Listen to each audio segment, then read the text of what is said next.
এখন থেকে এই ধরনের কভার ফটো আপনি খুব সহজে ক্রিয়েট করতে পারেন। আপনার যে স্মার্টফোনটি আছে সেটি দিয়ে আমাদের মধ্যে অনেক কিন্তু আছে যারা চায় তাদের ফেসবুকের জন্য একটু কভার ফটো ক্রিয়েট করতে, কিন্তু কোন ওয়েবসাইট বা কোন অ্যাপ দিয়ে করব সেই প্রসেসটা আমরা অনেকে জানি না। তো আজকের এই ভিডিওতে মূলত সেটাই দেখিয়ে দিব। মূল ভিডিওতে যাওয়ার আগে আপনি যদি আমাদের ছোট্ট পরিবারের সদস্য না হয়ে থাকেন তাহলে প্লিজ সাবস্ক্রাইব দিস চ্যানেল আর লাইক দিস ভিডিও আর কমেন্টের মাধ্যমে জানিয়ে দিবেন ভিডিওটি কেমন লেগেছে। So let's begin. সরাসরি ফোনের স্ক্রিনে গিয়ে এই প্রসেসটি দেখি।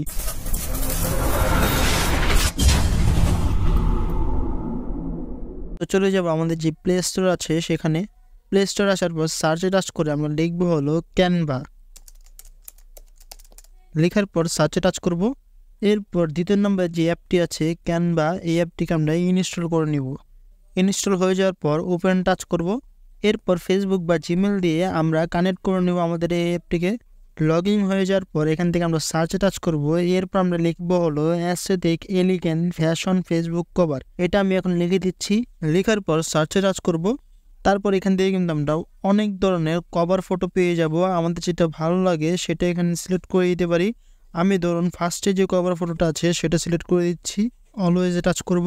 এরপর আমাদের যে গ্যালারি আছে সেখান থেকে আমরা আমাদের ফটোগুলিকে সিলেক্ট করে দিব। এই যে এইভাবে সিলেক্ট করে দিচ্ছি সবগুলা। সিলেক্ট করার পর দেখতে পারবেন এরকমভাবে কিন্তু চলে আসবে, কিন্তু আমাদের কিন্তু অ্যাডজাস্ট করা হয়নি এখনও। তার জন্য এই অ্যাডজাস্ট করার জন্য ডাবল ট্যাপ করবো। এভাবে ডাবল ট্যাপ করার পরে কিন্তু আমরা অ্যাডজাস্ট করতে পারি আমাদের মন মতো। এই যে এভাবে সরিয়ে দিতে পারি, আবার এভাবে চাইলে কিন্তু আমরা রোটেট করতে পারি। তো আমি এভাবে কিন্তু আমি অ্যাডজাস্ট করে নিচ্ছি। তারপর ডানে টাচ করব। এভাবে আমরা সবগুলিকে অ্যাডজাস্ট করে দিব। সব কিছু হয়ে যাওয়ার পর এভাবে টেক্সটে টাচ করলে কিন্তু টেক্সটটা চেঞ্জ করার একটা অপশন চলে আসবে।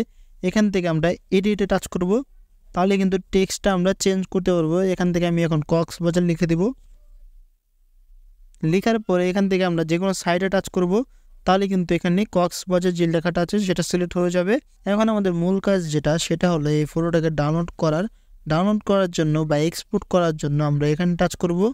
তারপর দেখতে পারবেন ডাউনলোড নামে একটা অপশন আছে, এখানে টাচ করব।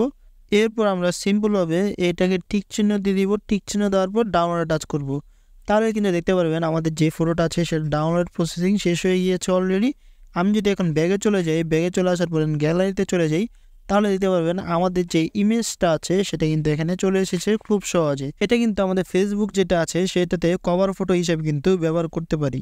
তো এইভাবে কিন্তু আপনারা ভিউয়ার্স খুব সহজে কিছুক্ষণের মধ্যে এই ধরনের ইউনিক কভার ফটো ক্রিয়েট করতে পারেন আপনার ফেসবুকের জন্য। তো এই ছিল আমাদের আজকের টিউটোরিয়াল। ভিডিওটি কেমন লাগলো কমেন্ট অবশ্যই প্লিজ জানিয়ে দিবেন। চ্যানেল সাবস্ক্রাইব করতে ভুলবেন না। ভিডিওতে একটি লাইক করে দেবেন। আর এরকম নতুন নতুন ইন্টারেস্টিং ট্রিক্স পাওয়ার জন্য, এডিটিং পাওয়ার জন্য বেল আইকনে টাচ করতে ভুলবেন না। আল্লাহ হাফিজ।